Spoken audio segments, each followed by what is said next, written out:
आज हमें स्पष्ट रूप से आदरणीय राजनाथ सिंह जी बताए, देश पर विश्वास करें, देश में वो साहस है सच्चाई सुनने की। आज आप बताएं कितने लड़ाकू जहाज गिरे। सदনত गौरव गगৈয়ে অপাৰেশ্যন সিন্দুৰক লৈ আপত্তিজনক বক্তব্য ৰখাৰ পাছতেই সৰব মুখ্যমন্ত্ৰী ডক্টৰ হিমন্ত বিশ্ব শৰ্মা। তো যিটো ভাষণ দিলে সেই ভাষণটো শুনি এটাই ধাৰণা হ'ল যে তেওঁ ভাৰতক কেতিয়াও ভাল নাপায়। সদনত পাকিস্তানক সহায় কৰিব পৰা প্ৰশ্ন গৌৰৱ গগৈয়ে কৰে বুলি অভিযোগ মুখ্যমন্ত্ৰীগৰাকীৰ। আৰু মই এই কথা ক্লিয়াৰলি ক'ব পাৰোঁ যে in a very good day he will also change his citizenship. আৰু সেইকাৰণে তেওঁ সদায় ভাৰতৰ বিৰুদ্ধে সংসদৰ কথা কয়। ভাৰতীয় সেনাবাহিনীৰ লগতে ভাৰতীয় সেনাৰ মিছাইলক লৈও সন্দেহ কৰি বক্তব্য ৰাখিছিল সাংসদ গৌৰৱ গগৈয়ে। পাকিস্তানৰ হিৰো হোৱাৰ বাবে লোকসভাত এনে প্ৰশ্ন কৰাৰ অভিযোগ মুখ্যমন্ত্ৰীগৰাকীৰ। গৌৰৱ গগৈয়ে ভাৰতক নহয় পাকিস্তানক ভাল পায় বুলি মন্তব্য কৰিছে হিমন্ত বিশ্ব শৰ্মাই।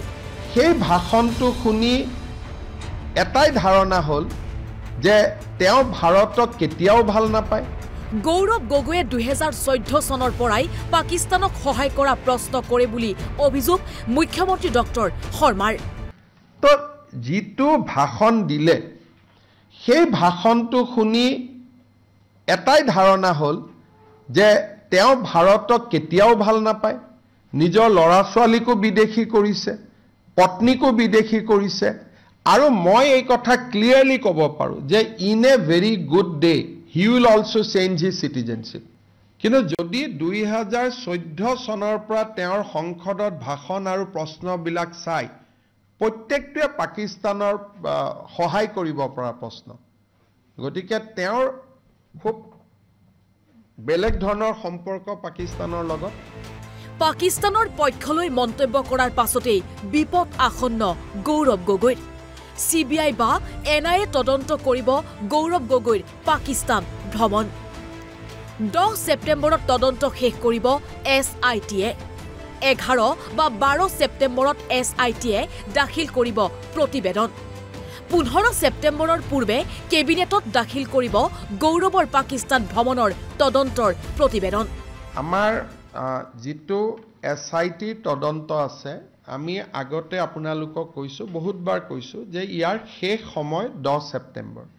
তেওঁলোকক আমি ইতিমধ্যে কৈছোঁ যে আপোনালোকক আমি এক্সটেনশ্যন নিদিওঁ। গতিকে 10 তাৰিখে তেওঁলোকে তেওঁলোকৰ অনুসন্ধানটো শেষ কৰিব। 11-12 ডিপেণ্ডিং অন মাই এভেইলেবিলিটি তেওঁলোকে ৰিপৰ্ট দিব। ৰিপৰ্টটো আমি লগে লগে কেবিনেটত লৈ যাম আৰু কেবিনেটে তাৰ ওপৰত নেক্সট ডিচিশ্যনটো গ্ৰহণ কৰিব। ভিডিঅ' জাৰ্নেলিষ্ট জিতেনৰ সৈতে সুৰজিত শইকীয়াৰ ৰিপৰ্ট NB নিউজ।